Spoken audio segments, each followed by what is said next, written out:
Allah is my heart's speech. Your mercy is what I beseech.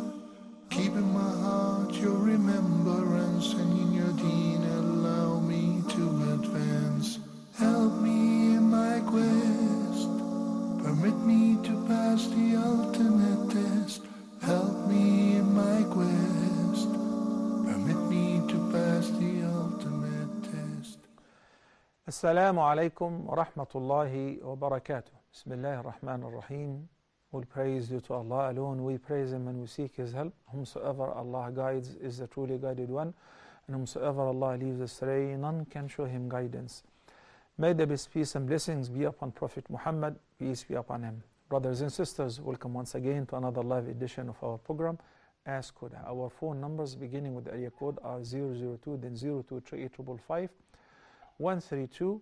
Alternatively, there is another number that should appear on the screen, inshallah, which is area code 002, then 0100 546 9323. And the Facebook page is Dr. Muhammad Salah Official. I have a pending question from the previous episode. Brother Lukman from Singapore, he asked about how to perform perfect ablution and ghusl in the best way. Well, Allah the Almighty explained in Surah Al-Ma'idah what should be washed during ablution. And ayah number 6, إِذَا قُمْتُمْ إِلَى الصَّلَاةِ فَاغْسِلُوا وُجُوهَكُمْ وَأَيْدِيَكُمْ إِلَى الْمَرَافِقِ وَامْسَحُوا بِرُؤُوسِكُمْ وَأَرْجُلَكُمْ إِلَى الْكَعْبَيْنِ. And accordingly, there are fara'id, pillars, and there are recommended acts that the Prophet ﷺ used to do in addition to washing the body parts, which Allah the Almighty ordered to be washed in ayah number 6 of Surah Al-Ma'idah, chapter number 5. And it has been narrated by numerous ahadith, such as the one which is narrated by Uthman ibn Affan, that he have performed wudu, and he said, I have seen the Prophet ﷺ performing the same wudu. So he was imitating the wudu of the Prophet ﷺ. So in brief, the best wudu, which would include, besides the fara'id of the wudu, and nawafil, the sunan, and so on, the person, number one, should have a niyyah. And a niyyah is a pillar, an intention of performing wudu, either to lift the minor impurity or simply you renewing your wudu. And sometimes the wudu is mustahab, like before going to sleep, upon reciting the Quran by the heart, upon reciting your adhkar. And sometimes the wudu is mandatory in order to lift the minor impurity, so that I will be able to pray. So if it is preceded by passing wind, answering the call of nature with either number one or number two, urination or defecation, then that must be preceded with istinja, washing your private. Then you making an intention and making the tasmiyah in the beginning of your wudu. Making the tasmiyah. The Prophet ﷺ said, any act that does not begin with the name of Allah is abtar, is cut off, is disconnected, is deprived from any blessings. But the scholars said if the person forgot to say it, then his wudu is valid. He can say it even in the middle. But if you remember, then you must say al-basmala in the beginning, Bismillah, and you wash your hands. Then you do al-madmadatu wal-istinshaq simultaneously. I mean, you fill your palm with water, and you do madmada, you take a sip of water, and with the rest, you sniff a little bit of water, and you do istinshaq while you're rinsing your mouth. So you spit out the water which you rinse your mouth with, and you blow your nose, and you do that once or twice or 3 times. So with the same handful of water, you take some to your mouth and some to clean up your nose, then you blow it, and you clean up your nose, and you rinse your mouth, or you gargle, and you spit out the water.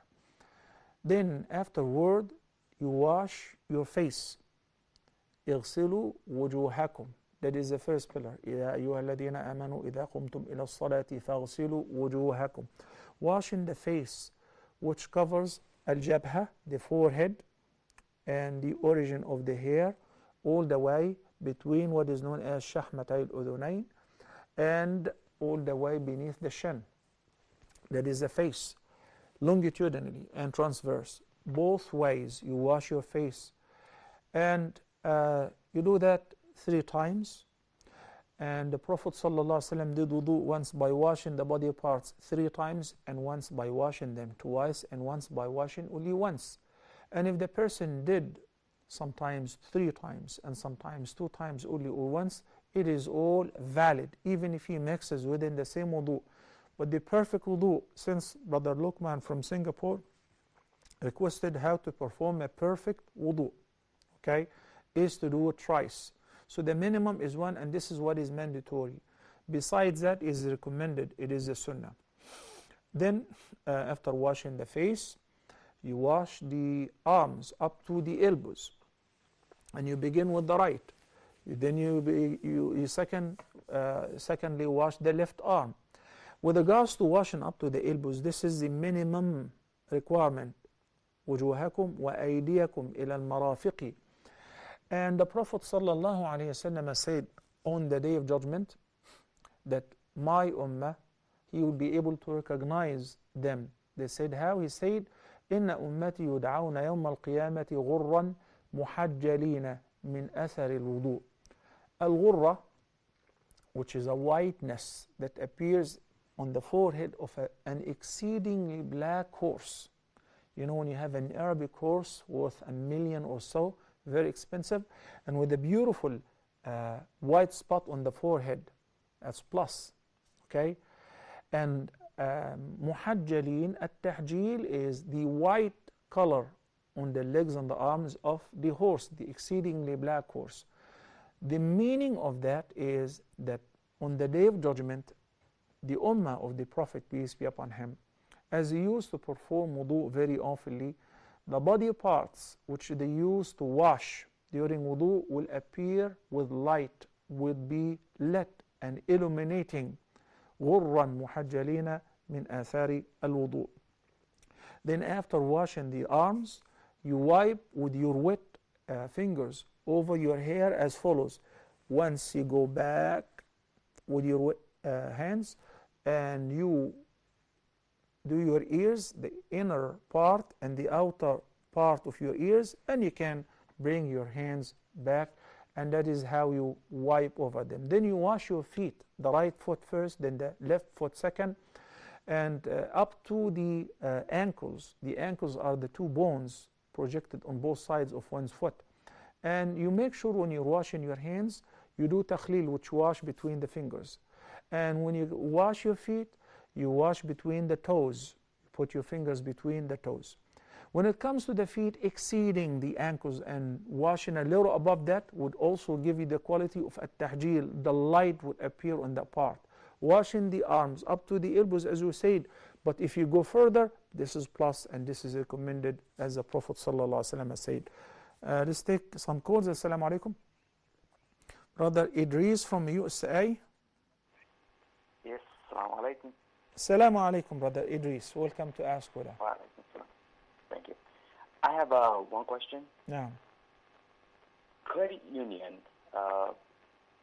is the ruling in regards to credit union the same with conventional bank? Because credit unions, they consider their customers members, and they consider them as part owners in the union, and they give dividends from the profits that they make. So is the ruling the same thing as the conventional bank, or is that different? Okay, any other questions? No, that's it. Okay. Well, Brother Idris, it's a little complicated, because whenever you have your own money and you give it to somebody and he'll give you a dividend, or he'll give you a part of the profit, whatever profit you guys agree to, and he is charging his own management. This is great. This is called murabaha. But it is not that superficial, because I gotta know in which business my money will be invested, brother. Because with the credit union, with any conventional bank, they don't look into halal and haram with regards to funding any project or doing any business on their own. Okay? They do what they think it is profitable based on their own business studies. So halal and haram is not considered. when you have a friend or a colleague and says, I'm going to start a convenience store, and would you like to chip in? Would you like to be my partner? You say, okay, you're not doing anything. You're just giving him the cash, and he's running the store, and he's give you a dividend. So with regards to the interest, he's not giving you interest. You are literally partner. So if there is loss, you encounter it with the same percentage that you gain a profit if there is a profit. This is great, but unfortunately, it is invested in something which is haram. Can I just give it to somebody, he will give me a profit, and I will turn a blind eye and I act like I don't know that he is selling wine or he's selling whatever is forbidden? No, you can't. Because Allah the Almighty said, وَلَا تَعَاوَنُوا عَلَى الْإِثْمِ وَالْعُدْوَانِ. And the alternative is available. Jazakallah khairan, brother Idris. Okay, secondly, with regards to performing ghusl, Allah the Almighty ordered, in case that the person has experienced a major impurity, in order to lift the major impurity, there must be ghusl, which is simply washing the entire body from head to toe. This is for both men and women. And as far as the perfect way of performing ghusl, it begins as follows. Number one, the intention, of course, because if the person is a very good swimmer and he swims for a mile or two and he dives and he comes out of the water, he immersed himself in the water, but he did not perform ghusl because it is lagging niyyah, intention. I'm doing this in order to perform ghusl. Yeah, that counts. I'm just swimming, it doesn't count, of course. Same with the wudu, same with taking a shower for refreshing yourself. Now I'm taking a shower with the intention of performing ghusl because I had just had an intimate relationship with my spouse. Then in this case, this is a valid ghusl which will lift the major impurity. If you don't know how to, washing your entire body from head to toe, that will do it. The perfect way to do it after niyyah, at-tasmiyah. You begin by making tasmiyah, say Bismillah ar-Rahman ar-Rahim. Then washing your hands, then washing your private, because especially if the person was involved in an intimate relationship. So before washing your private, you wash your hands, then you wash your private, then you perform wudu. Okay, then you wash your entire body. You pour the water, or if you are sitting under the water, like if they're in a shower place, so the water would fall on the right side of your body first, then on the left side. And while the water is falling on the right side, or you're pouring water on your right side, you wash and you rub your body, your hair, your beard. You do takhleel, as we mentioned in the case of wudu. Then you do the same with the left side. Then you wash you pour the water all over your entire body. That is ghusl, alhamdulillah. You make wudu before you leave. That is a valid wudu which will enable you to pray, inshallah, afterward. Assalamu alaikum wa rahmatullah. Sister Fatima from Nigeria. Assalamu alaikum. Wa alaikum assalam wa rahmatullahi wa barakatuh. My question is a simple one. I'd please like to know the authenticity of the hadith that says whoever recites Surah Al-Waqi'ah at night would never encounter poverty. Okay. Because I've heard conflicting views. I've heard some scholars saying that it's not sahih. So I'd like to know, please, if it's authentic. Okay. And also reciting Surah Al-Ikhlas 10 times as well. I've heard many people say that a house will be built for you in Jannah. I don't know how authentic that is as well. Okay. So I'd like to know. Thank. That's my question. Thank you. You're welcome. With regards to the recitation of Surah Al-Waqi'ah and the hadith in this regard, that whoever recites it, لَمْ تُصِبْهُ فَاقَةٌ, he will never experience poverty. This is not a sound hadith. And there should not be any conflicting opinions in this regard. It's simply not a sound hadith. Okay? And most of the hadiths which were put together with regards to the verses of various chapters of the Quran have been proven to be fabricated. With regards to sound hadith concerning certain surahs to be recited, we have many, alhamdulillah. Like if you're asking about a surah to be recited before going to sleep, number one, Surah Al-Mulk.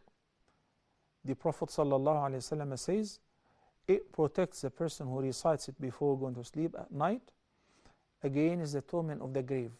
So this is sound. He recites Surah Al-Mulk. And he said in another hadith, there is one chapter of the Quran which consists of 30 verses. This chapter have interceded on behalf of its companion. And I've mentioned repeatedly the word companion here means a person who used to recite the surah very often. So the Prophet ﷺ expressed about the kind of relationship between the chapter and the person, that he's like a sahib. It argued on behalf of its companion until it made them enter paradise. شفعت في صاحبها. So this is one great surah to be recited. It's also recommended to recite Surah Al-Ikhlas and Al-Mu'awwidhatayn 3 times, the entire set 3 times, not 10 times as you mentioned. And that is a great means of protection. If you summon your palms and you recite Al-Ikhlas, قُلْ هُوَ اللَّهُ أَحَدٌ, then قُلْ أَعُوذُ بِرَبِّ الْفَلَقِ, then Surah قُلْ أَعُوذُ بِرَبِّ النَّاسِ, and you do like this 3 times. You blow twice, okay, without spitting, without saliva, and then you wipe over your face, over your head, then you go down your arms, your chest, your body. You do that 3 times while you're lying on your bed. You will be protected against sorcery, evil eye, magic, envy, you name it. A lot of people go to people to give them ruqya while you have it for free.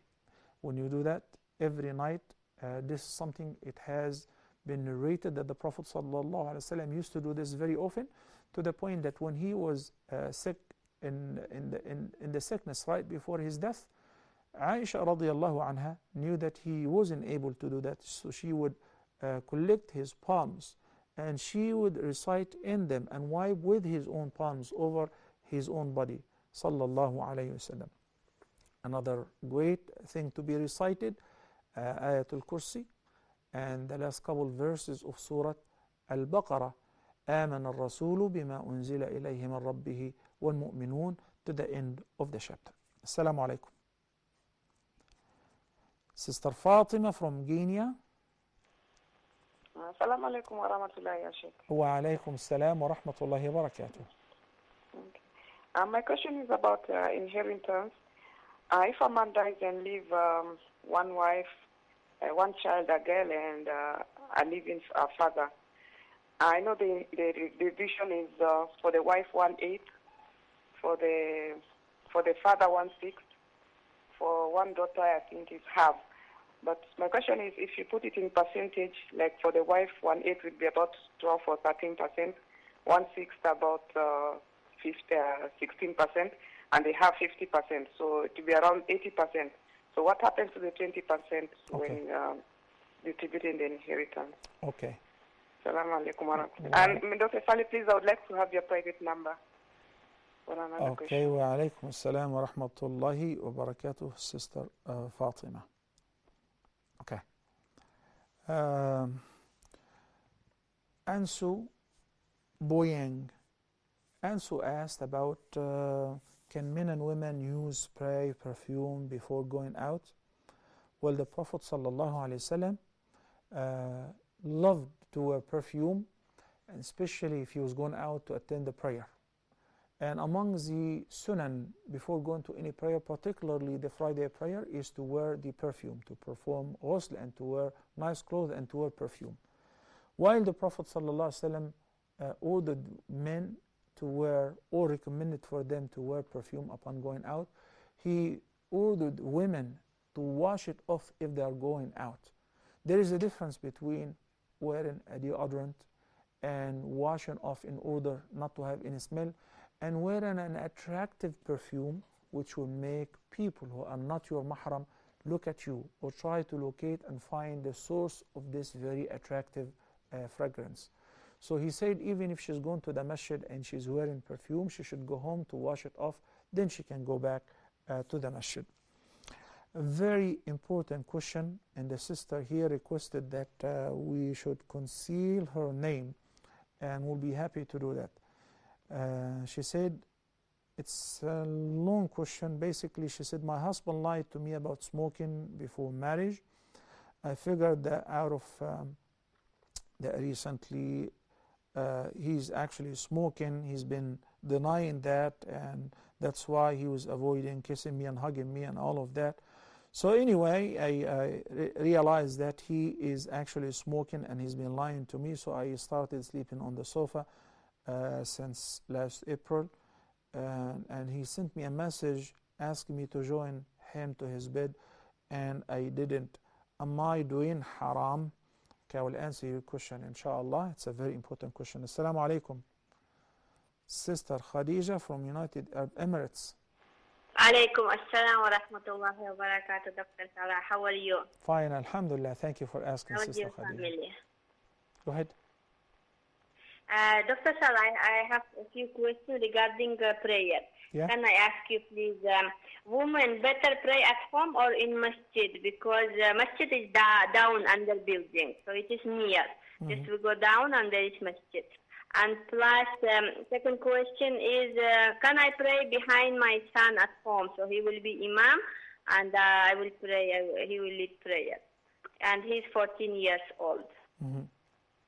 And third question is, when we read silent prayer like Dhuhr and Asr, we just at home, we just whisper or nothing, just we pronounce only open mouth, yani, without whispering.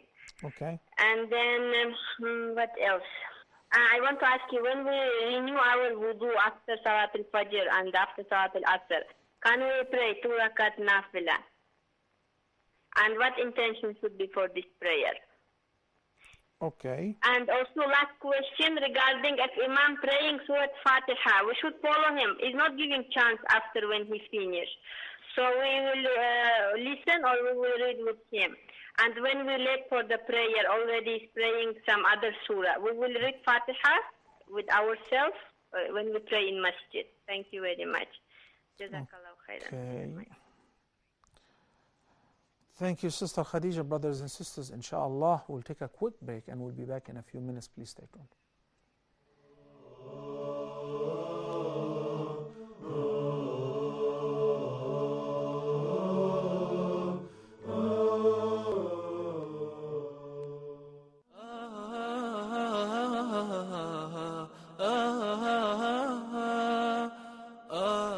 This is Walid Bassuri, the Vice President of Al Maghrib Institute and a member of the Fatwa Committee and a simply jurist in North America. Believe it or not, there is no universal definition for the word terrorism. In the United Nations, there's a lot of debates, no agreement on how to define terrorism. They have no mercy. They have no feelings. Killing kids, killing an 80 years old priest in the church. Even the soldier, the enemy that you fight in a legit fight, if he is in a state of safety and security, not expected to be harmed, you're not allowed to harm him. But even other historians and other theologians said, no, Al-Khawarij started even in the Prophet ﷺ time. Hijacking airplanes, destroying urban areas and buildings, public properties, targeting civilians, and all these kind of things that the terrorist group do today. And he said it's absolutely forbidden in Islam.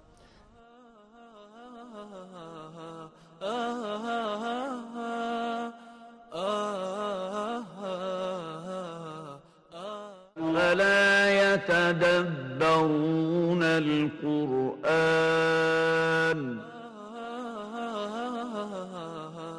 One day the Prophet ﷺ came out to the companions radiallahu anhum, and he said to them, don't you bear witness that Allah subhanahu wa ta'ala is the only one worthy of worship and he has no partners? Don't you bear witness that I am the messenger of Allah? Don't you bear witness that the Quran is from Allah subhanahu wa ta'ala? So the companions radiallahu anhum, they said, yes, O Prophet of Allah. Then the Prophet ﷺ said, فَأَبْشِرُوا, have the glad tidings, the great news as a result of this. Because the Quran has two ends to it. One end with Allah subhanahu wa ta'ala and one end in your hands. Then he said to them alayhi salatu wassalam, فَتَمَسَّكُوا بِهِ, hold fast to it. because you would never be led astray and you would never be perished if you're holding fast to the Book of Allah. Because of that, join us every week in Quran in Depth, where we recite and reflect and ponder over the verses of the Quran. We go in depth into the verses, following the ways of the Prophet ﷺ and the companions radiallahu anhum, when they used to take the verses, one set of verses after another. They would recite it, they would reflect upon the meanings of it, and they would act according to it, and then they would go to the next set of verses. Join us every week in Quran in Depth, so that we would recite and reflect and learn more about the Book of Allah. We ask Allah subhanahu wa ta'ala to bless our life and to make us among those who follow the Quran and the way of the Prophet sallallahu alaihi wasallam.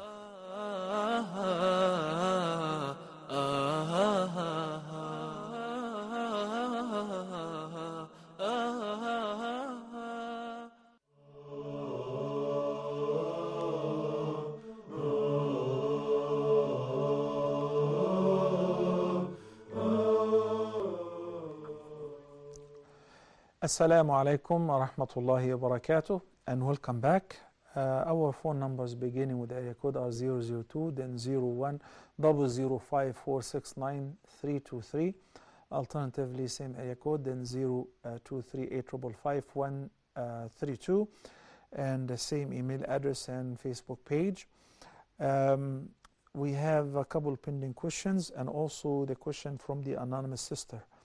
So first of all, Sister Fatima from Ghana, who asked about inheritance. She said that a person passed away, leaving behind leaving behind a wife and a daughter and a father. In this case, the daughter will receive half of the inheritance, and the mother will get 1/8. Why 1/8? Because they have a child. And the Surah An-Nisa said, وَالَّذِينَ يُتَوَفَّوْنَ مِنْكُمْ وَلَهُنَّ رُبْعُ مَا تَرَكْتُمْ إِن لَّمْ يَكُن لَّكُمْ وَلَدٌ فَإِن كَانَ لَكُمْ وَلَدٌ فَلَهُنَّ الثُّمُنُ مِمَّا تَرَكْتُمْ. So because there is a child, her share, the mother's share, will be reduced from 1/4 to 1/8. As far as for the grandfather, he's supposed to get 1/6. This is exactly true as you mentioned. So the total distribution will be 80%. But he will collect the remaining share of the inheritance, which means he will get 3/8 of the entire inheritance. So the daughter will get 1/2, the mother will get 1/8, and the grandfather or the father of the dead person or your husband will get 3/8. This is just one of the examples which shows you that how in many cases women may inherit more than men, because some people, and this is just a question came by accident, it was not pre-planned. We've mentioned before that there is a divine law with regards to the distribution of the inheritance, and some people criticize that by saying that how come that the man gets double the share of a woman in some cases, while in many other cases that a woman gets more than a man, like in this case. The daughter will get 1/2 of the entire inheritance, while the father will get, who will be her grandfather, only 3/8. Assalamu alaikum wa rahmatullahi wa barakatuh. Sister Muhammad from United Arab Emirates. Assalamu alaikum and welcome to Ask Huda. Alaikum assalam wa rahmatullahi wa barakatuh. How are you, Sheikh? Doing fine, alhamdulillah. Thank you for asking, sister. Yeah. I want to ask you that every year I go for istikaf in Ramadan, end of Ramadan for istikaf. Yeah. But I go with ladies, 3-4 ladies together. Every year I go, but without mahram. Okay? So is it okay or no? But I booked the hotel from here. On the car, hotel car, come to the airport and take us to the hotel. Okay? And then from there I go to Haram. And okay, you're talking about i'tikaf in the Haram. Yeah. Okay or no? You're Without talking about... mahram. Okay. Okay. Got your question, Sister Muhammad. Thank you. All right. The next question was Sister Khadija from United Arab Emirates, and she's got like 6 questions, mashallah. Her first question is women's prayer at home or in the masjid, which one is better and superior? There is a hadith in this regard when the Prophet ﷺ said to one of his lady companions, Humayd, may Allah be pleased with her, when she expressed how much she loves to pray behind the Messenger of Allah, peace be upon him, he said, I know that, but your prayer at home is superior to praying behind me in my masjid. So according to that, in regular circumstances, that if a woman prays at home, she gets a greater reward, according to the very obvious meaning of the hadith. There are some cases where the woman is recommended to go to the masjid, like if there is a dars, if there is a ta'aleem, if there is a gathering, if there is a function, or whenever she wants to go, because the Prophet ﷺ has said, لا تمنعوا إماء الله المساجد. But we're talking about the preference. So for men, the preference is to pray in the masjid, and some of the scholars said it's a must, as long as the masjid is in reach distance. You can go to the masjid back and forth, and you can hear the adhan. While women, if you pray at home, you receive a greater reward. So for Jumu'ah, to attend the khutbah, it's okay. If there is a dars and you pray and you attend the halqa and the ta'aleem, that too is okay, will be preferable, because there is another attachment to it. But generally speaking, women's prayer at home is superior reward to praying in the masjid. Assalamu alaikum. Brother Abu Safwan from Kuwait. Assalamu alaikum. Assalamu alaikum, Sheikh. How are you? Fine, alhamdulillah. Thank you for asking, Brother Abu Safwan. Sheikh, I have a question. I have 2 questions actually. Yeah. My first question is, can a person who is trying to memorize the Quran be affected by the evil eyes in a way that it affects his memorization, his or her? So this is the first question about it. And the second question is, nutmeg is a spice used in cooking and baking, and if consumed in large quantities, it has an effect similar to an intoxicant. So does that mean it is impermissible to use even in small quantities? As a number of fatwa have been given saying that because of the intoxicant qualities of nutmeg, in large doses, small amounts are also haram. Then the question is, why is nutmeg considered haram, but caffeine is considered halal when the both have the same intoxicating effects when taken in large doses? Both are harmless in small doses. So you kindly explain these 2 questions to me, Sheikh. Jazakallah khair. Jazaak Abu Safwan, but why do you assume that nutmeg is not haram? Nutmeg is not permissible to use as condiments because of its intoxicant nature. Okay? Assalamu alaikum. Sister Bushra from the KSA. Okay, please try again, Sister Bushra. Okay, Sister Khadija's second question, that if she prays at home, can she let her son who's 14 lead the prayer? Yes, 14, mashallah, is a grown-up, and even if he's younger than that, according to the more right view. Why? Because there is a sound hadith. A sound hadith is narrated about Amr ibn Salama, may Allah be pleased with him. He said that when his people came to accept Islam, the Prophet ﷺ said, Ya Ummul Qawma aqra'uhum. This is a sound hadith collected by Imam Muslim. Ya Ummul Qawma aqra'uhum. Aqra'uhum li kitabillah. The Imam should be the person who knows more about the Quran, who knows how to recite the Quran better than others. So Amr ibn Salama was a child. He was only 7 years old. And before accepting Islam with his people, he used to learn the Quran, and he memorized a few verses and chapters. So when they all accepted Islam, he was the most learned of all of them, even more than the elders, because he's been memorizing some Quranic surahs before accepting Islam. So he started leading the prayer when he was only 7.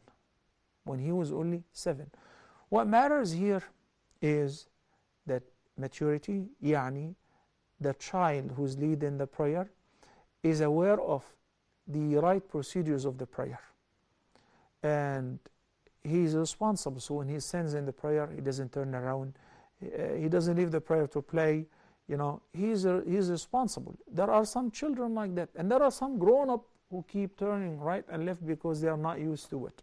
Okay, so 14, if he knows how to recite the Quran properly, and he leads you in the prayer, that has a greater reward. But I would advise you, if you have a masjid nearby, because you were asking me, your son who's 14, you should push him to go and attend the prayer in the masjid. Assalamu alaikum. Sister Bushra from the KSA is back on the line. Walaikum salam wa rahmatullahi wa barakatuh. Sheikh, this is regarding the inheritance in line to the continuation just now someone asked. Actually, a husband, he has amassed a lot of wealth, alhamdulillah, all halal income. But the thing is, all his property is in his name. This is case in India. So we have, whenever he purchases land, or he has 2 flats and 14 plots of mashallah land. So all these are registered in his name. So how will be the inheritance law applied in this case? Because although he is interested in dividing according to Islam, Sharia, but then it is totally unclear since they are residing in India. So they just to have a brief just how to divide accordingly. Sister Bushra, you said, let's say that this person is your husband or somebody who is related to you, and all the properties are in his name. This is what you said, isn't it? Okay. I mean, this is the normal condition. If it is my property, it's in my name. And now, when I pass away, whatever is in my name will be divided amongst the heirs according to the division that Allah the Almighty explained in the Quran. As long as it is in my name. Let's say that anything in my life, I have transferred the title and have given it to anyone. It's out of the inheritance. Whether this person happened to be my wife or any of my parents, or obviously any of the children. Now we're not discussing whether it's permissible to transfer the title or to grant somebody something more than others, because we already know that if it is the children, it's not permissible to give one and to deprive others in your life. But whatever is in my name, once I pass away, will be distributed according to what Allah the Almighty ordered, because it is in my name. من بعد وصية يوصى بها أو دين. After 2 things have to be taken care of. The debt, number 1, settling the debt, and number 2, if there is a wasiyah, like if I say, please build a masjid, as long as the wasiyah is within 1/3 of the entire value of the inheritance, fine. If it is more than 1/3, we will cut it short, we'll limit it to 1/3, unless if the heirs approve it. Anything that is in my name, anything that is mine, which is not anybody else, including the flat that we're living in, including the car that I drive. It's a family car, it belongs to myself and my kids, but his parents are partners in the flat that you're living in, and in the car that he is driving. And he used to have a Rolex watch and a nice ring and whatever. All of that has to be divided according to the Sharia. No one should say, but he was my husband, he's my dad, so I keep his valuables to myself. No, everything must be exposed, must be taken out, and it should be divided. You conceal anything out of that to yourself is stealing, is theft. May Allah guide us what is best. Brother Muhammad from the case, say Assalamu alaikum, Muhammad. Wa alaikum assalam, Sheikh, how are you? I'm fine, alhamdulillah, but brother, you would need to mute your TV, please. Yes, I'm sorry, I forgot. In fact, I have a small question for you. Yes. The part of Saudi Arabia which I'm residing, we have, on the messaging platform, we exchange messages on a Friday, congratulating each and every one of us, saying Jummah Mubarak.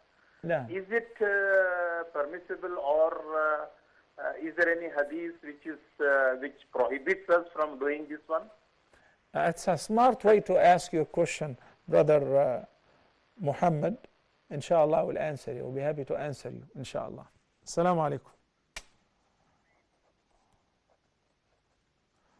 Muhammad from the KSA. Sabra from Oman. Assalamu alaikum. وعليكم السلام ورحمة الله وبركاته. كيف الحال شيخ؟ Doing fine, alhamdulillah. Thank you for asking. I have a question, Sheikh, regarding the donation. Mm-hmm.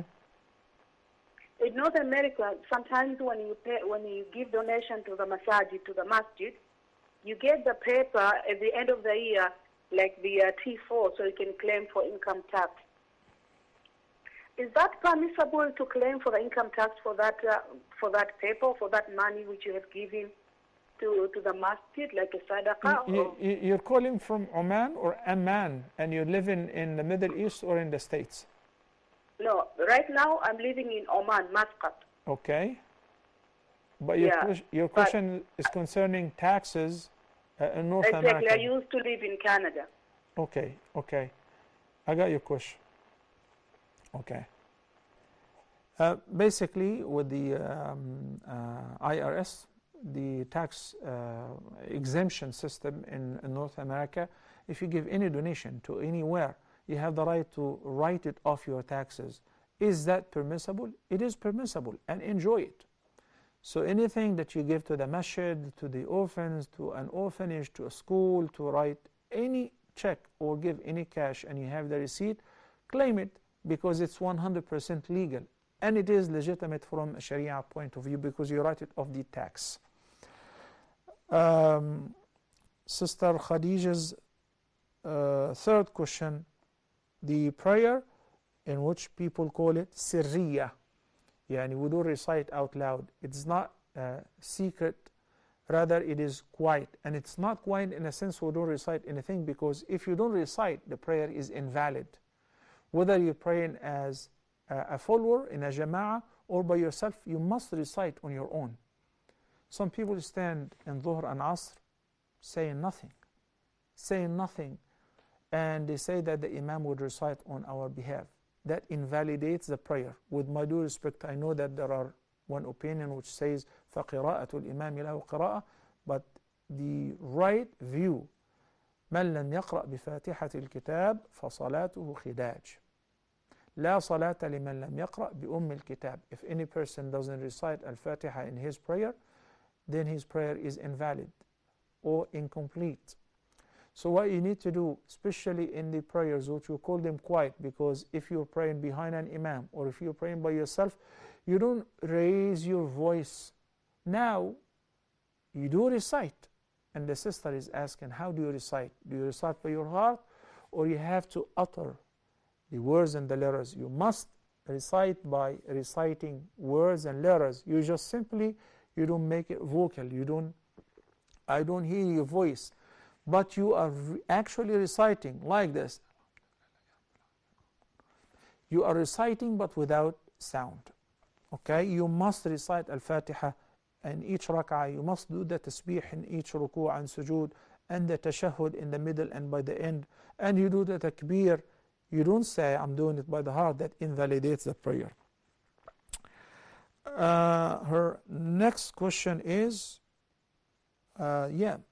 praying sunnah after making wudu during the times which is disliked. It is not recommended according to the more right view, because this is not a prayer which has an urgent reason, such as tahiyatul masjid.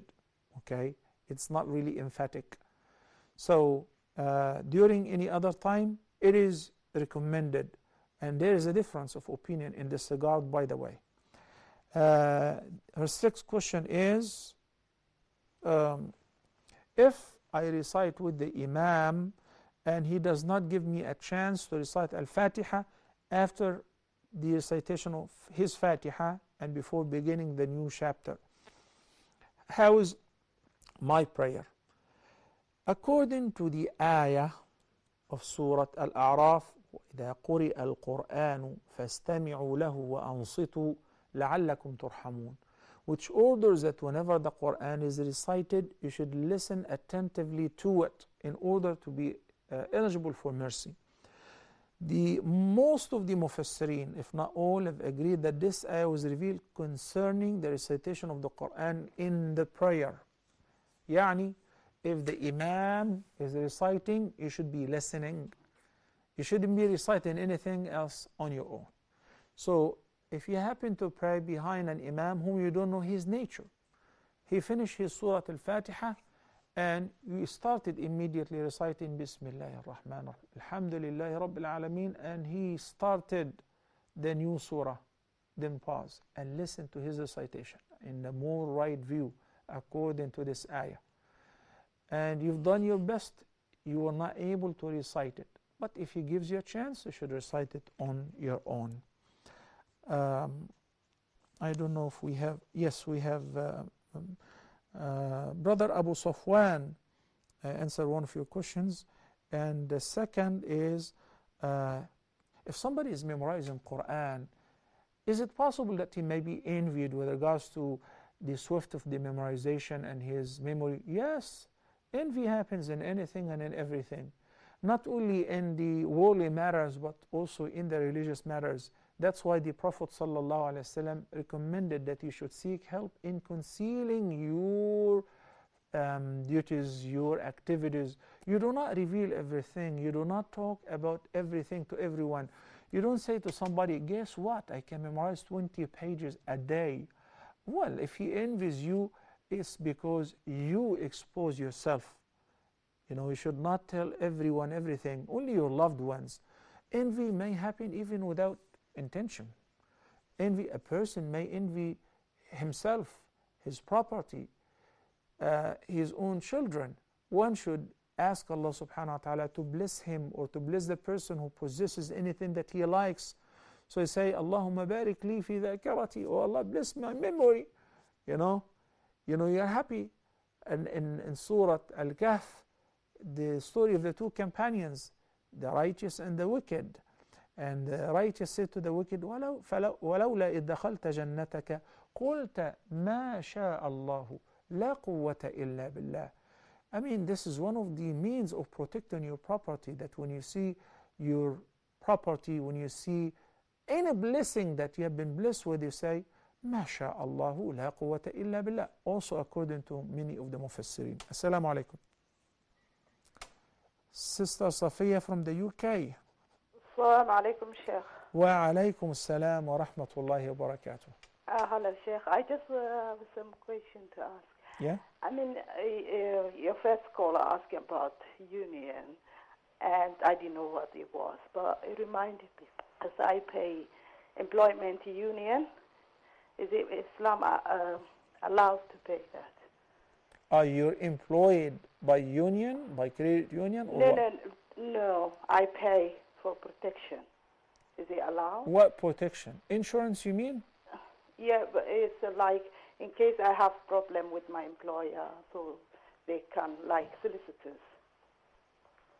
Well, I'm not really sure what you mean, Sister Safiya. Union trade. Okay. Yes. You're talking about like a syndicate. Yeah. Okay, a syndicate payment towards your subscription in case somebody gets sick, then they treat him out of this investment, or if somebody gets laid off, if somebody dies, they assist his family. It's a very good project. If you're talking about the workers' union, the syndicate, am I right? Yes, that's right. That's an entirely different story. That the money that is collected from you and from others, and hopefully it is invested in halal way. Okay, hopefully it is invested in halal way. This is a good project, and this is a lawful insurance, because this is not a commercial insurance, because the beneficiaries are only those who pay towards the union, towards assisting or helping anyone who may be afflicted by loss of his job, or by an accident, by sickness, or by death, God forbid.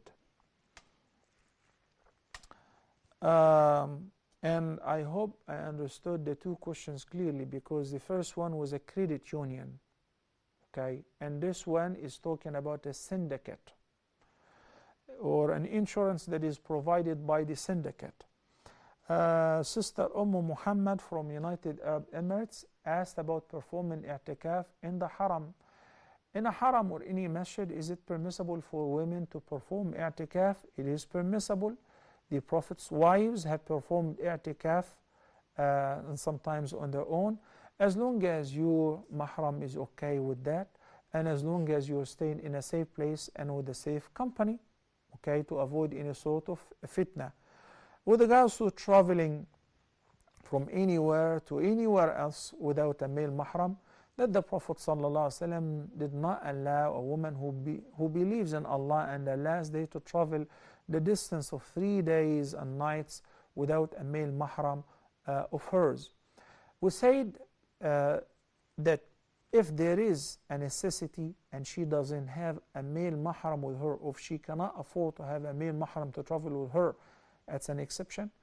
And many of the scholars said with regards to performing Hajj or Umrah, in case that she's traveling with a safe company too, that's an exception. Wallahu ta'ala a'la wa a'lam. Brother Muhammad from the KSA saying Jumu'ah Mubarak.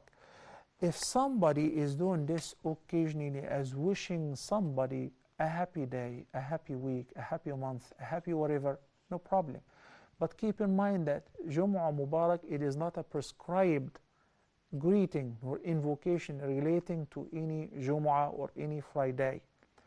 Like what people do after every prayer when they turn around and they say haraman and jam'an, to the point that some people believe that it is a routine, some sort of rituals that we have to do it, and they interrupt others while doing khitam al-salah because they have to do this. But if somebody greeted me and said Jumu'ah Mubarak to you, happy and blessed Jumu'ah for you, I would say, and same to you, with pleasure. Somebody is wishing me a blessing, okay? This is not this is not something that I believe it is prescribed to be said on every Friday or relating to any or every Friday. It is similar to greeting somebody in the morning and saying good morning, good evening. Our greeting, Assalamu alaikum wa rahmatullah, is much more comprehensive. It's a divine greeting, number one. And number two, when you say to a particular time, good morning, then you're limiting the goodness to that morning. Good evening to the evening. Good afternoon, likewise. But when you say, Assalamu alaikum wa rahmatullahi wa barakatuh, this is comprehensive, 24/7 peace, mercy, and blessings. So it will be best if you avoid doing this on regular basis, because as you know that there are many of the scholars who say that if you take this as a routine, like every Friday you wish the person Jumu'ah Mubarakah, and it seems like it is a tradition relating to the Friday or Friday prayer, which is not. But if you do that occasionally, or if somebody says Jumu'ah Mubarak to you and you answer back by saying and same to you, there is no problem with that. By that, brothers and sisters, we've come to the end of today's edition of our program Ask Huda. I ask Allah the Great to forgive me my sins and my errors if I've done any mistake or error, and to teach us all what we don't know and to guide us what is best. أقول قولي هذا وأستغفر الله لي ولكم وصلى الله على سيدنا محمد وعلى آله وصحبه وسلم والسلام عليكم ورحمة الله وبركاته. Your mercy is what I beseech.